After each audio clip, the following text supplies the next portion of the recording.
Oh man, we are live again, or are we dead?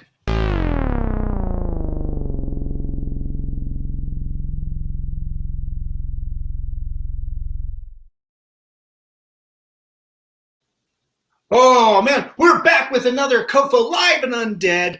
I am your host, Daniel Crosier, and I am joined with the amazing, talented artist and comic book creator, Matthew Allison. But first,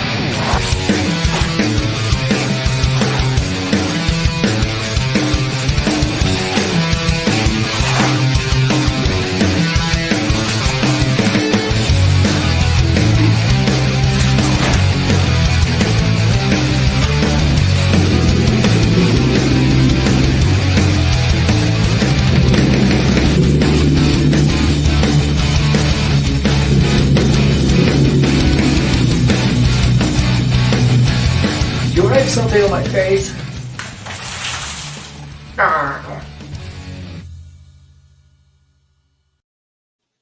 Matthew, how are you, sir? I'm good. How are you doing? Good. It's good to see you. I miss your face. You guys are in Chicago. Yeah, that's right. I was trying to think if the last time I saw you or talked to you was at that tattoo show in Denver. Oh, right. Enigma was with me at that. Yeah, that was the show where one of the reptile handlers, a snake bit him in the face. He never told me that. Seriously. Oh, yeah. Oh, my God. Yeah, very memorable show that was. Yeah. Wow, that's awesome. Yeah. Did you get photos of that? Please say you have video. No. I was just standing there when it happened. Fortunately, poor guy. Oh, that's too bad. Well, I guess I missed that. The next time I see him, I'll have to bring that up. Okay. All right. Oh man. So Matthew, for everybody watching out there, tell us a little bit about yourself, your background and how you got into art and creating comic books. Well, right now, I'm making comics in Chicago. That's my full-time gig, doing commissions and comics. And it's something I've always wanted to do. I mean, always from the time I was a little kid. And, like with most artists, especially comic book people, you're just surrounded by it. I was born in 1973. So you couldn't walk into a store without seeing something with Godzilla or Kiss or Marvel Comics. I mean, it was just omnipresent. So yeah, I grew up with parents who were super supportive of all that stuff and, always encouraged me to draw and. Oh, that's cool. Yeah. So, lifelong passion for sure. That's pretty sweet. Scorpio Still just chimed in. He says hello. And there's his elusive cat. Yeah. that disappears when you go into his apartment. Oh yeah. You've hung out with him quite a bit? Yeah, I used to. Yeah, when I was there. Yeah. Nice. Oh, that's cool. Yeah. Scorpio's an amazing artist too. So you tell us, with your influences of like Marvel Comics and Godzilla and even Kiss, seeing that, I'd imagine that was pretty prevalent. Were you always, and for your art style too right now, it kind of reminds me of like some Jack Kirby work and a little cross between of that and some of the work that you would see in heavy metal or some French comics. Was there like a specific influence? I mean, the Jack Kirby stuff for sure, but I think what really got me with Kirby early on when I first saw his stuff was just how bizarre it was. The facial features, sometimes look like people were made out of silly putty. Right. Just the hyper bombastic anatomy and but always just seemed a little off, seemed a little weird. And I was always attracted to that. Anything that was slightly disturbing was something that I gravitated towards. So Kirby, I didn't really get into until high school. Oh, okay. But when I did, then it was just full on, like, this guy's the greatest. Is, you know, I'm not the first person to say that, of course, but yeah. And, you know, going back to my childhood, my dad always had, like the black and white magazines in the house, all the Warren stuff. So he had 1984 early heavy metal. You know, I'd sneak looks at that stuff. He'd have Frazetta posters and calendars. So Frazetta obviously was a big influence early on. Nice. So definitely. Yeah, you mentioned you know, your parents are big supporters and stuff. Yeah, it sounded like your dad was your gateway drug to all this. Yeah, for sure. I mean, I was at my mom's.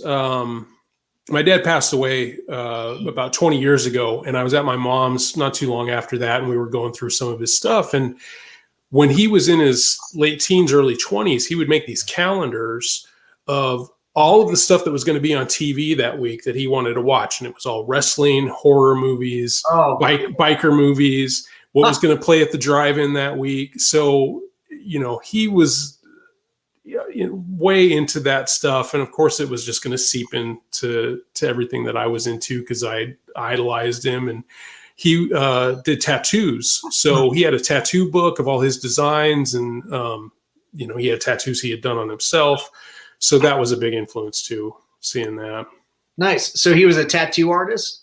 Yeah, for briefly. Okay. Not like he didn't have a shop or anything. He just basically started experimenting on his brothers, doing tattoos on their legs and stuff, and then eventually, you know, worked his way into some of his coworkers. But yeah, that was an interesting look at some funky art. My dad was a funky artist. I'll use that term. He wasn't a bad artist. It was funky. His anatomy was a little weird, and he definitely was not classically trained or anything like that. Nice. So, you know, when you were coming of age, and you might have already mentioned this, did you go to art school, or are you also classically trained, or self-taught, I should say? Yeah, self-taught. I went to art school for about 6 months. I went to the Rocky Mountain College of Art and Design. Oh, I'm a graduate of there. Okay, all right. Did you get in with the fine art department?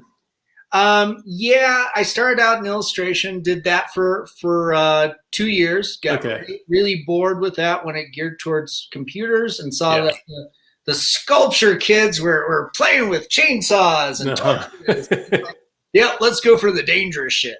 Yeah. Well, what was the main guy there that did all the really industrial sculptures with like a lot of cables and Chuck what was? Parson? Yes. Yeah. That's right. Yeah. So you know him. I talked to him when I interviewed to get in there, because I ended up applying to a bunch of different schools, and they had just started the fine arts department. This was in 91, and they were giving out half tuition scholarships. Okay. So my parents are like, okay, first off, you can still live at home. Yeah. It's super cheap to begin with. Plus they're giving you half tuition. That's the school you're going to. So I originally wanted to go to the Kansas City Art Institute, but I ended up going to the Rocky Mountain School. But there was a math class, and I failed that class because I just stopped going. And they told me, they're like, okay, well, you have to pass this class. You have to take it again. And I was like, okay, and just told my parents, I'm not going back. so yeah, 6 months of art school. That's about it. Okay. But man, that's amazing. So after that, you're like, screw it. Don't really need it, and just work on your own craft. Oh, I needed it. I definitely needed it. Yeah. I just, it was more about, I was just lazy. I was just really, really lazy. And the thought of going and taking that math class again caused me so much anxiety that I did well with the the art courses, and I was taking a painting class, and I remember one of the instructors telling me, like, if you're really, really serious about this, you should consider transferring to another school that just focuses on that and is more, Right. about true fundamentals. Because again, their fine arts department had just started, and I just, I got a day job working at a print shop and was there for 18 years and just not really doing much of anything that whole time. So Well, I definitely did not keep pursuing art.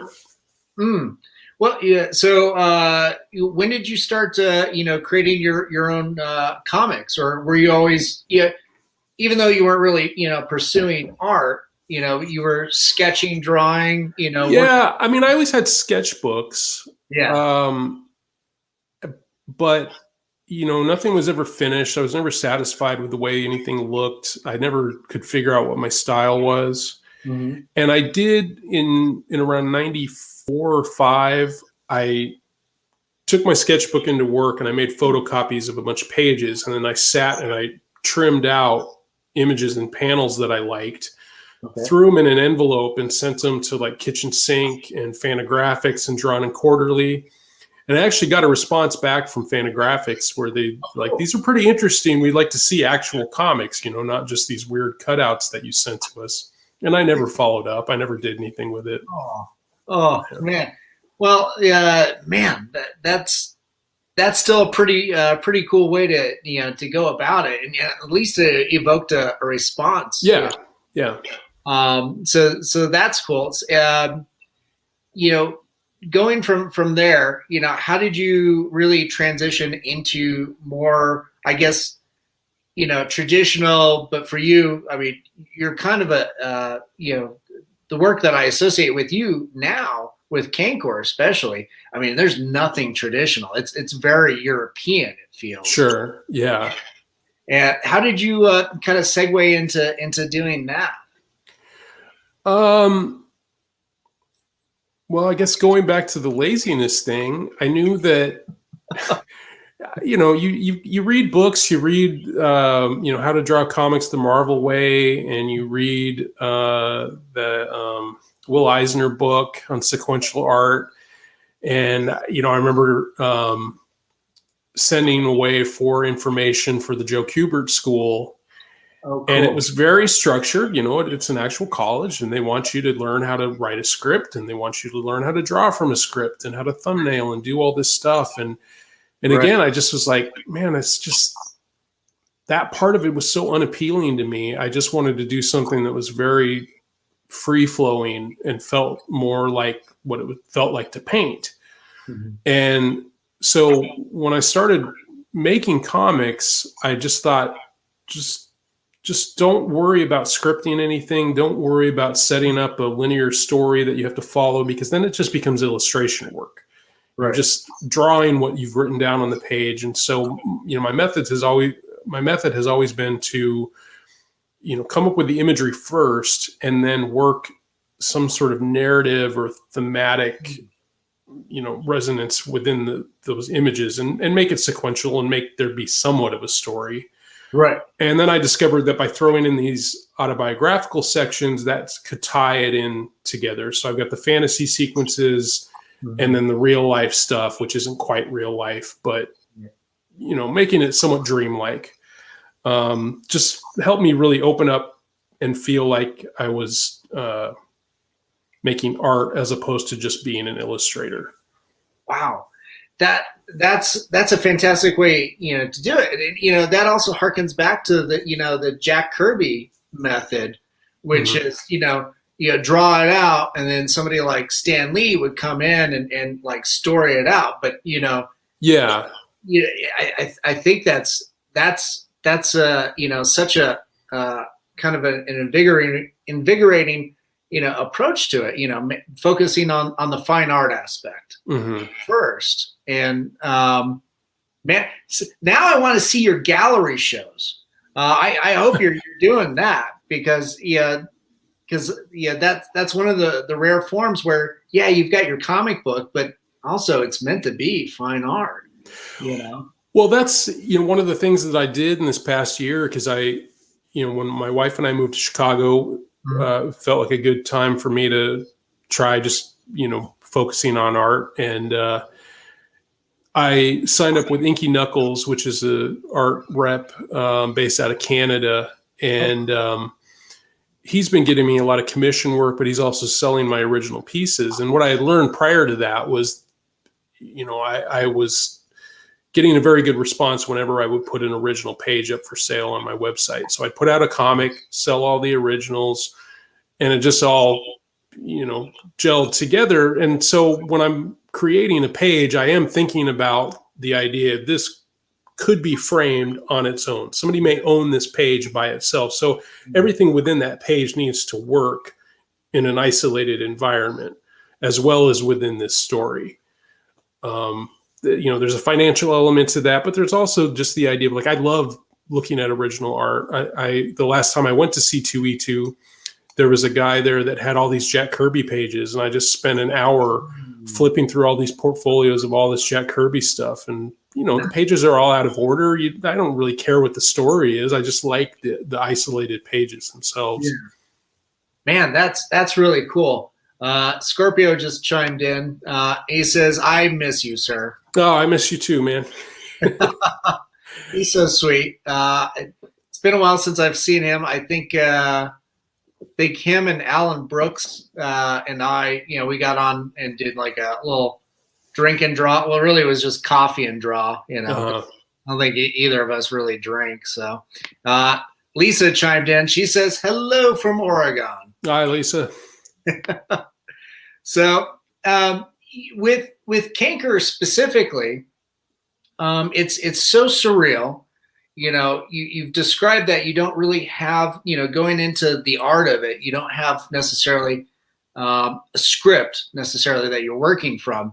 Mm-hmm. Do you have a roadmap, or what was the influence by creating Cankor? Is there a story behind that? The original web comic that I did back in, I want to say it was 2010, 2011. No, it was 2011 for sure, because I've told this story a few times. I had a pretty major drinking problem up until 2010, and finally got into a program, and everything that goes along with rehabilitation. A lot of times there's a lot of psychological stuff built up behind that. And you discover, like, well, the reason I'm drinking is because I have all these other issues I'm just obliterating all those issues just by getting drunk every night. So I basically quit drinking, went into AA, hadn't started therapy yet, but I was like, man, I have to do something. I got to keep my mind occupied at night. So I started just doing this webcomic, and I didn't sketch any of it out. I'd start with a blank page and just work out the story and put up a page a week.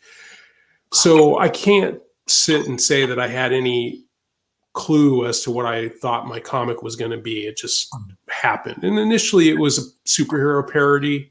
Yeah. I knew that much. I had been doing some short strips for a friend of mine not too long before that, but the characters would change from strip to strip. I didn't have a cast of characters at that point. And at first, Cankor was on a team, but he clearly was a detriment to the team.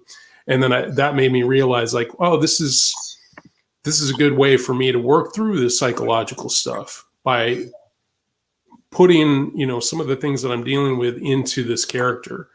And so on a therapeutic level, it just became really important for me to have that as an outlet. Yeah. Wow. So that was kind of like a lifeline in your own therapy. Mm-hmm. Yeah, for sure.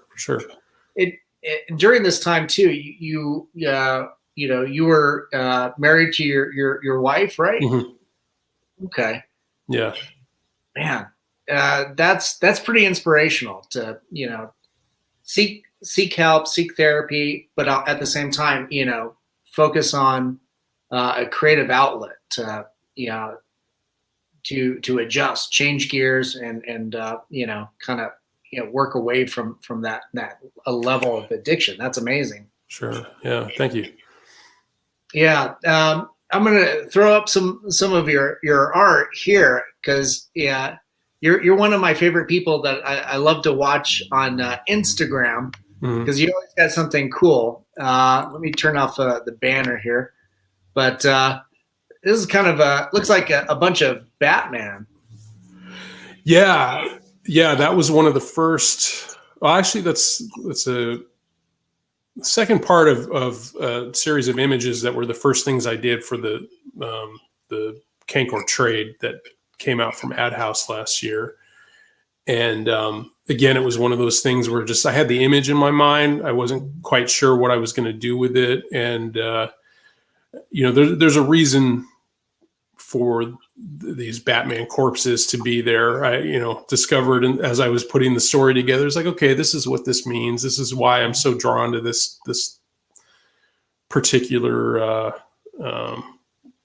body type and the face and the horns and all that stuff. Yeah.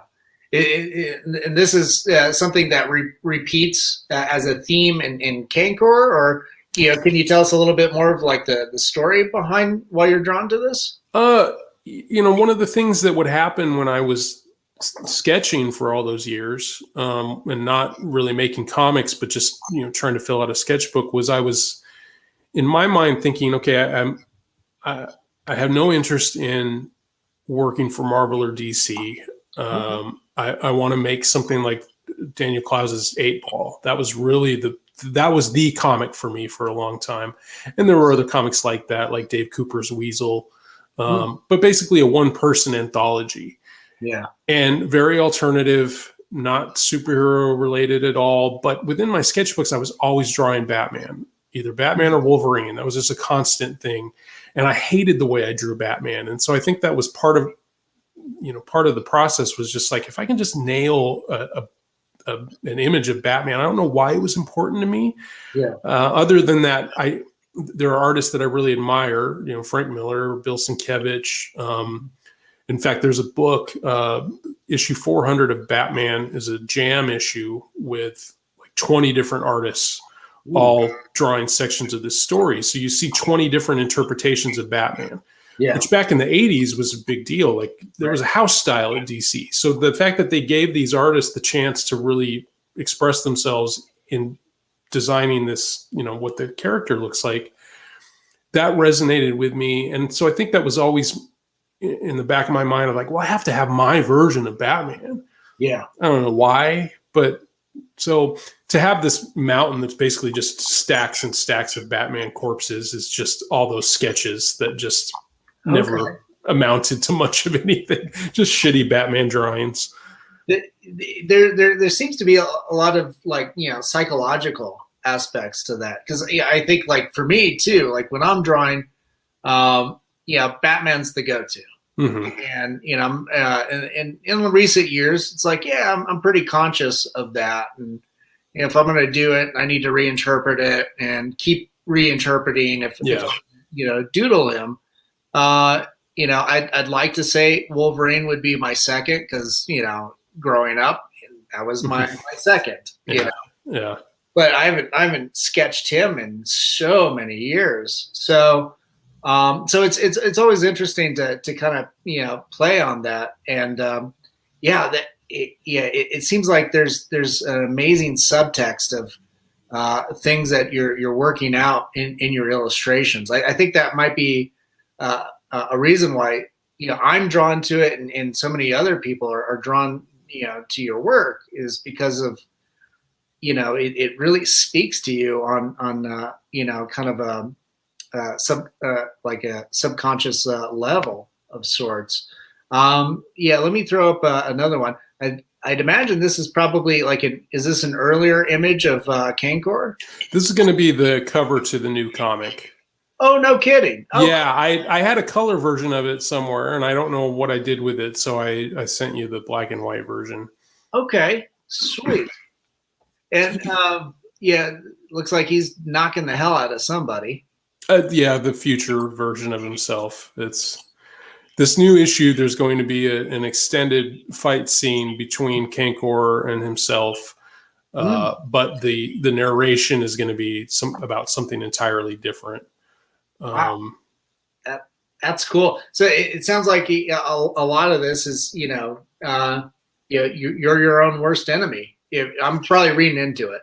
No, that's for sure part of it. I think that there's a lot of shame around drawing superheroes for me. Okay. I think that, always in the back of my mind, I'm like, what would Dan Clowes think if he saw my sketchbook and saw these Wolverine pictures? That it was, I would rip that stuff out and throw those images away, because I was just like, I don't want anyone seeing this or to know that I even care about this stuff. But being able to just embrace it and say, yeah, I like drawing superheroes. I don't care about the stories. I don't really care what's going on with Marvel or DC right now, but there's something about the iconography there that's really cool. Yeah. And, for me, the two other influences that I would say spurred that were Al Columbia with his funny animal stuff, where it looks like Disney comics, but through a meat grinder. And then Jim Woodring has funny animals, but in this very surreal, psychological, spiritual thing. So he's taking these basic archetypes that you would see in funny animal books, but putting them through this crazy lens. So I thought, well, I could do that with superheroes and not get tied up in creating some story, just use them in the same way that those guys use funny animals. Oh man, that's cool. The when it comes to your work, like even seeing the superhero stuff and the not superhero stuff, I think it's just an amazing collection of pieces. So thank you. I do need to pick up the book from Madhouse of your collected works. Oh, it's sold out. Oh, good. We sold out pretty quickly. For me. Congrats to you. Thank you. I am considering doing a Kickstarter and doing a hardcover edition of it. Nice. Yeah. Let me know when you do. We'll definitely promote that. Brett came on and said, great to meet you, Matthew, at Dink. Loved your art for Dink, the posters, T-shirts, and the other stuff. We need more Dink. Yeah, for sure. And then, Scorpio, hello, Brett.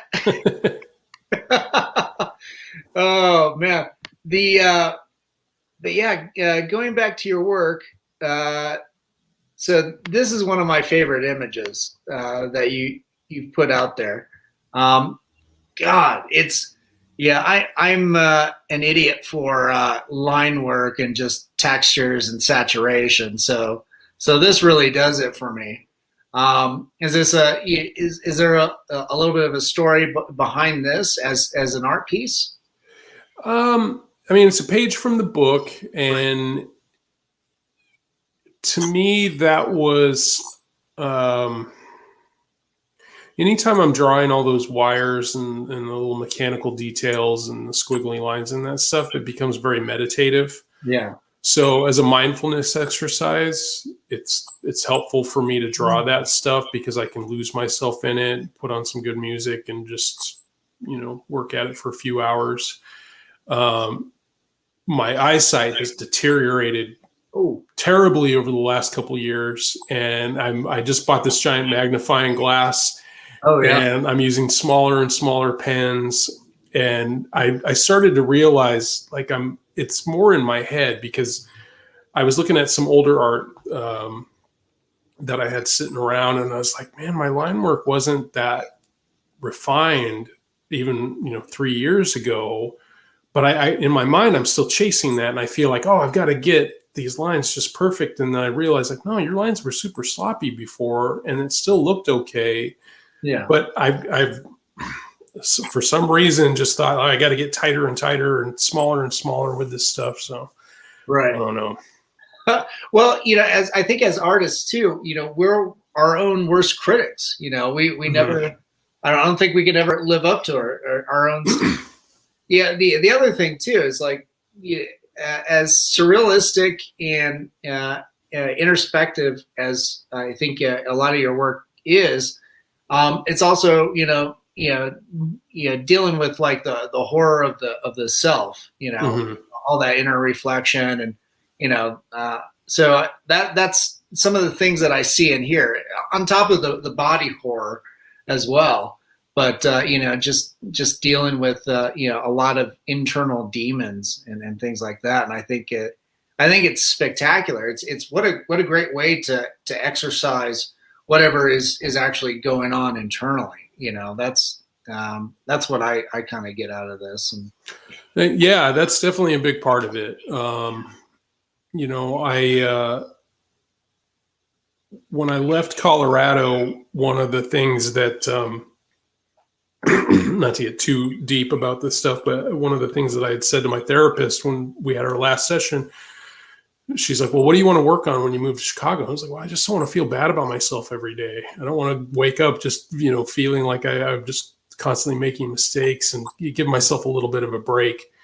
Yeah. So, I feel like working on Cankor maybe in some ways isn't working the way it should in terms of therapy, because I am just constantly dredging up negativity, because that's what's fueling the story. So the story I'm working on right now has to do with misophonia, which is noise sensitivity. And I used to work with this guy at the print shop who would constantly tap.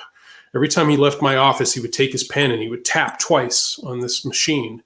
And it drove me nuts. And every time he did it, I would take my pen and I would tap on my desk. So I have this whole sequence with him, a character like him, talking to Cankor while he's trying to do something really complicated, and he keeps tapping on things.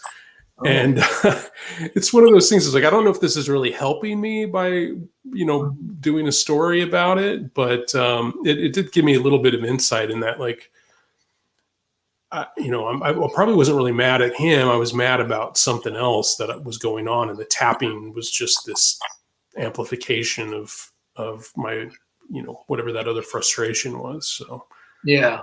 It still sounds like even though it still sounds like it's you working out some past stuff and putting it out there in I think a more constructive sure. manner. So I would still say hats off to you for that. If you were to do a story that is focuses more on something that's not negative, maybe positive, what would that look like? What would that be, do you think? I honestly can't say. It's a conversation I have with my wife a lot, because she does look at this stuff sometimes and is like, do you really want to put that out there? I'm like, man, I could go way further into the darkness of these situations, and I'm actually reining a lot of it in. I think by having it happen to these surreal, almost science fiction-y characters tampers it a little bit. But I don't know what a positive Cankor story would look like, honestly. I'll have to think about that. I really don't know. Yeah, I think that would be an interesting exercise. I've known people, especially recently, that have been taking a lot of the bad things that have happened in their lives. I mean, really dark, tragic stuff, and then writing them out in a memoir, and then they're like, oh my God, this is just really. But then coming back to it and like putting a comedic spin on it. Yeah, it does make it more digestible for people reading it and stuff. Sure.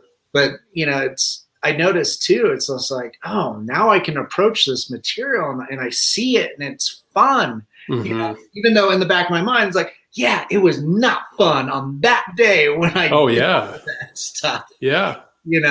So, I think also, like, whether it's intended or not, because of the style, there's definitely that sense of whimsy to it as well. And I think it's clearly dark and moody and stuff, but I mean, yeah, there's really a lot of subversive things happening, just below the ink on the page there. Mm-hmm. And yeah, I can see where you're kind of coming from, and that it's yeah, even though it's really abstract and it's very artful, it's also kind of a memoir of sorts, I suppose. It is, yeah, yeah. Without being overtly so, I didn't want to, in the '90s, you couldn't escape autobiographical comics. All the Chester Brown stuff, Seth, Joe Matt, Dennis Eichhorn. Man, I really didn't read a lot of American Splendor at the time, which just seems like the quintessential autobiographical comic. But I don't know why I never really got into that. But Robert Crumb. But I was always afraid to be as honest as those artists were. The person I would say that I'm most in tune with in terms of the autobio stuff from the '90s would be Julie Doucette. Mm-hmm. Her stuff dealt a lot with dreams and a lot of anxiety, depression. Whereas somebody like Joe Matt, he's talking about obsession and anxiety and stuff like that, but it's not really introspective. It's more just like, here's what happened. Right. Here's what kind of jerk I am and how I was a jerk to this person and a jerk to that person. And I'm sort of sad about it, but not really, because I'm not that kind of person who gets sad. Yeah. Whereas Julie Doucette, is someone I think I'm a little more simpatico with, for sure. Uh-huh. Yeah, is something a little bit more play by play. It sounded like he was doing. Yeah, for sure. Yeah. Wow. Man. Yeah. There certainly is amazing depth, obviously, with your work. Recently, is there anything that has really kind of caught your eye that you're relating to in film or in comics?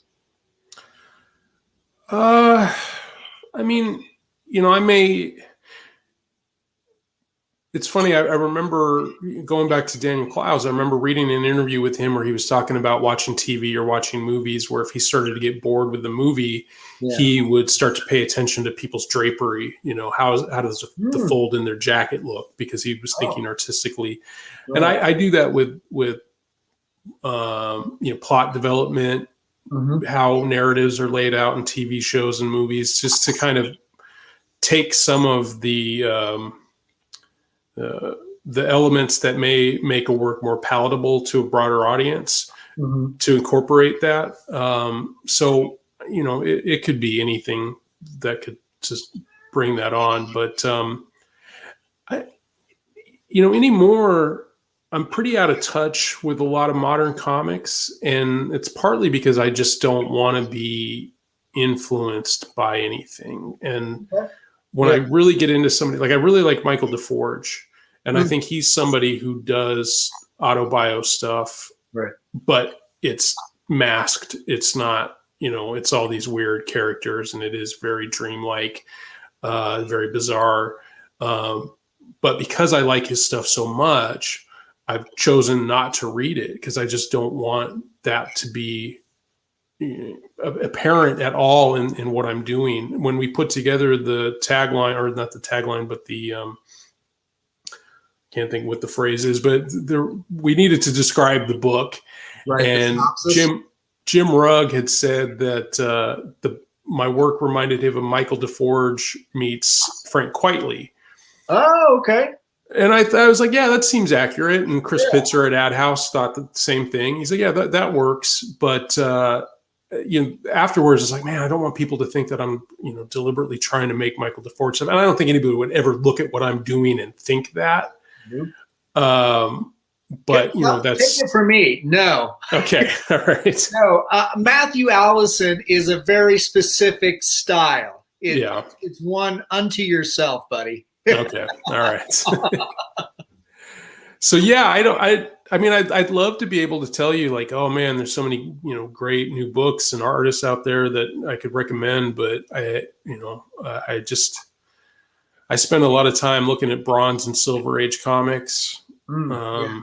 You know, that's the kind of stuff that I collect. And, Cool. you know, like I said, I'm pretty out of touch with anything beyond, you know, the year 2000. When it comes to Bronze and Silver Age comics, like, you know, what's your favorite book that you've collected? There's this book that came out. Now I'm going to seem like an idiot because I can't remember the publisher. I think it's a Dell book. Okay. It's called The Owl. Oh, okay. I know of now. Yeah. Yeah, it was just 2 issues. And now I'm going to completely screw up who did it. I should have thought about this earlier. One of the Superman creators worked on it. Why am I blanking on the name? People can look it up. It's called The Owl. It's from the 60s. It's typical of the era, but also there's this sense of not quite understanding what comic books were. It almost seems like it was more influenced by the Batman TV show.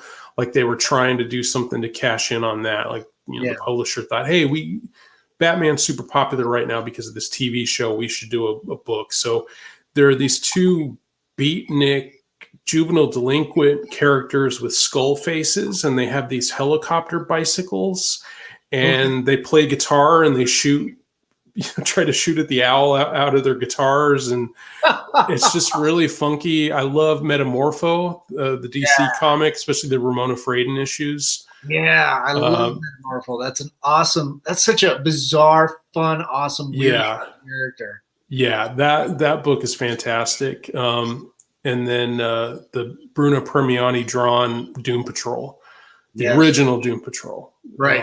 That stuff I love. It's amazing. Oh, that's cool. I did over the summer. I did a portfolio of Doom Patrol pages. You know, I kind of teamed them up with Swamp Thing because, you know, why not? Oh, of course, yeah. But man, that's so cool. Yeah, I could definitely, you know, I would figure that you would, you know, enjoy something like Metamorpho and Doom Patrol. Those are, you know, something very much up your sleeve. And even later on, like with the Grant Morrison run on Doom Patrol, I mean, you know, what fun, bizarre stories. Yeah, see, and I've actually never read those. Okay. I never. That was a book that just seemed like a bait and switch to me because you had these amazing covers, right? You know, just these all the Simon Bisley stuff and everybody else who did covers for that book. And then the interior, well, it's not bad. I wouldn't want to disparage the art. It just did not live up to what you saw in those covers. I should give it a shot because I know it's, you know, it's well regarded. His Animal Man, Grant Morrison's Animal Man, is another one where once I got it, it's like, man, this art, I don't know if I can deal with this, but yeah. Well, and that's kind of a common thing with, you know, the comics, especially I would say for at least the last 30 years, is you'd have the cover artist, which is, you know, one style, right? That's the flash that really gets you in, gets you to buy the book because, you know, that's the thing. And then the interior artist is the guy who can actually keep the pace and you know, and sequentially, you know, get the story done. Sure, yeah. And, you know, half the times you get the cover artist and the interior artist are the same individual, which is, you know, fantastic if they're able to do that. But yeah, I think you're right. There is potentially a level of misrepresentation too, because, you know, you think, oh, this is one thing. You open it up, it is different. You know, it's not what you're selling, but. You know, I get it. You know, I get the marketing aspect of it anyway. Sure. Yeah. And the Silver Age stuff for me too was so much of it, especially post Spider-Man, Fantastic Four, once Lee and Kirby and Ditko started creating characters who were at odds with their abilities, you know, who do great things, but they still have to deal with real world stuff. Not that, you know, the DC stuff didn't have some of that, but that really, you know, we all know that got amped up big time with the Marvel stuff.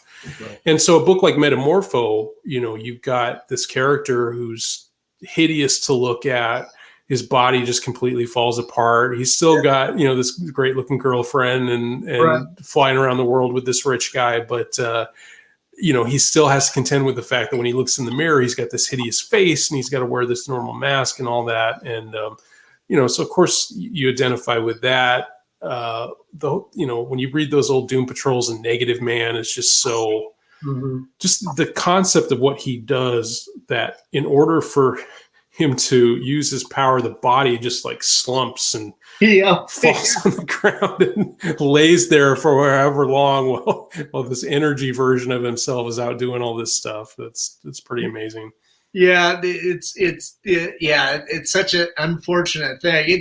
I think it says something too, about characters, how they have to, deal and play with their flaws, and make those their strengths too. So Negative Man is definitely one of those. What was it? Elastigirl.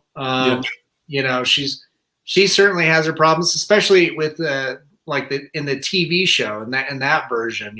She's got to focus to keep herself together, and she's got to be careful how she uses her abilities, because it can get pretty messy. So yeah, I love how they really take flawed characters, and I think in the 60s wasn't Doom Patrol supposed to be like DC's kind of not a mirror or anything like that, but their response to something like X-Men, where you take these outsider characters and you put them in a team, whereas X-Men's an allegory for civil rights.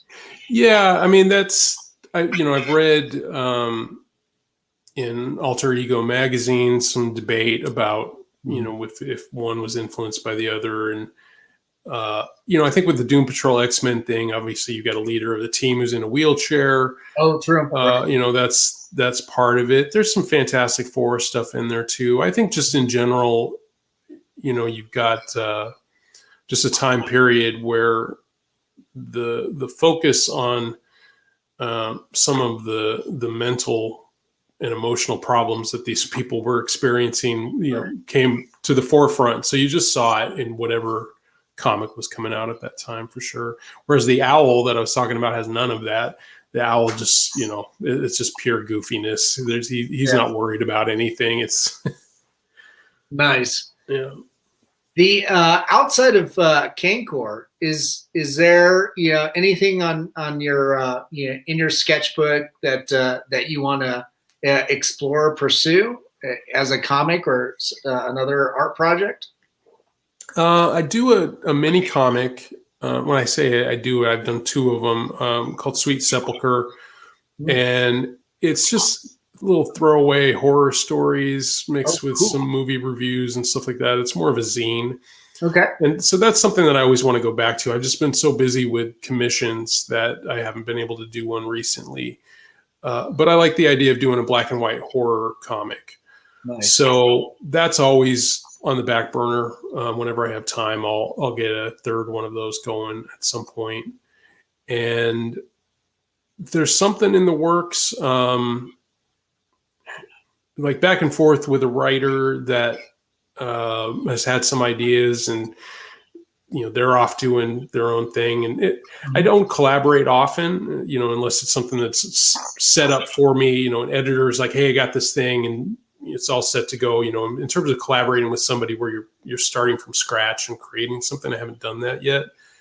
I can't really talk about it. It's nothing set in stone, but there's potential for me to do a collaboration with a writer at some point. Cool. So we'll see. Yeah. I would love to see your style, applied to somebody else's work. But the horror story stuff obviously is a thing that intrigues me. Can you tell us a little bit more about that, and what that story is about? Well, the first The first book that I did, I just had this story about this greaser who takes his girlfriend out to a cemetery to drink beer. Nice. And there's this weird vampire bat character up in the tree, and this guy's listing all the things that he hates. And one of the things, for whatever reason, is vampire bats. And the vampire bat puts a worm in his beer, and then, of course, worms and comes out of the guy's eyes and mouth and all that. Just a stupid EC type of story. And then I have this character who's a mummy that takes drugs. So in one, he makes drugs out of his body. He drills a hole in his head, and then he pours dust into a little vial and sells it to this businessman who goes off into a motel with a hooker, and he snorts the dust and starts hallucinating. And then somebody told me that there's a song by the band Ghost called Mummy Dust. And I was like, oh man, I don't want people to think that I'm ripping off Ghosts. So I have to come up with some new story with this mummy character of mine. But just stupid stuff like that. That sounds so much fun though. You said there's zines. Are they available at your website?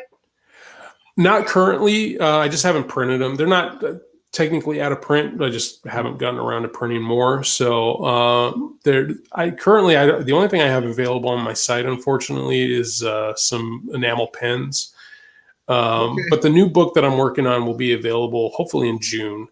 Sweet. So I'll have that, some new stickers, hopefully some new t-shirt designs up around that time. Cool. So everybody that's watching, after this show, not right now, but after the show, go to cankorcomic.com and follow Matthew Allison, and you're on Instagram as well, right? Yeah, at Cankor with 2 R's. Nice. That's so cool. Yeah, I really want to check out your horror stories in the as zines. I think that's pretty exciting. What was the attraction for zines? I remember you worked at a print shop. That accessibility. Yeah, that was a big part of it. I could just throw one on one of our black and white printers real quick and print them up as I needed them. And something extra to sell at shows. That was, I think, partly because I never did that when I was in my 20s. I worked at a print shop. In fact, when I got the job at the print shop, my mom found it in the paper. She's like, "Oh, you could go work there and print your comics." And it wasn't, 18 years later, I finally print my first comic. So, oh, geez. Yeah. Oh, man. Just before we go, too, some more of your work, too, that you sent over. A lot of this also reminds me of, notes of Jeff Darrow. A little bit. Yeah. I got that open line style because I color the work myself.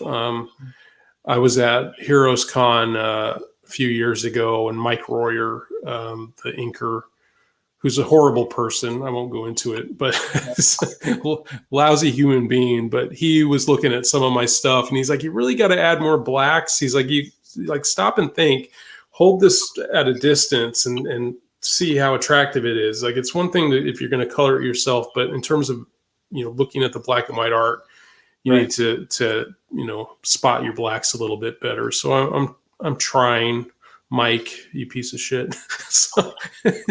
Sorry. I could tell you off air what no problem. Yeah. We'll save that for the off air. Okay. All right. When we end the broadcast. Oh my God, that's hilarious. And then Wolverine. Your little nod to this seems so much more exciting than what we see Wolverine doing these days. Well, the slow claw extension, that's, it takes 3 panels for his claws to come out. That's hilarious. Well, you essentially have a triptych going right there. Yeah. That's awesome. Matthew, thanks so much for coming on the show. Thank you, Daniel.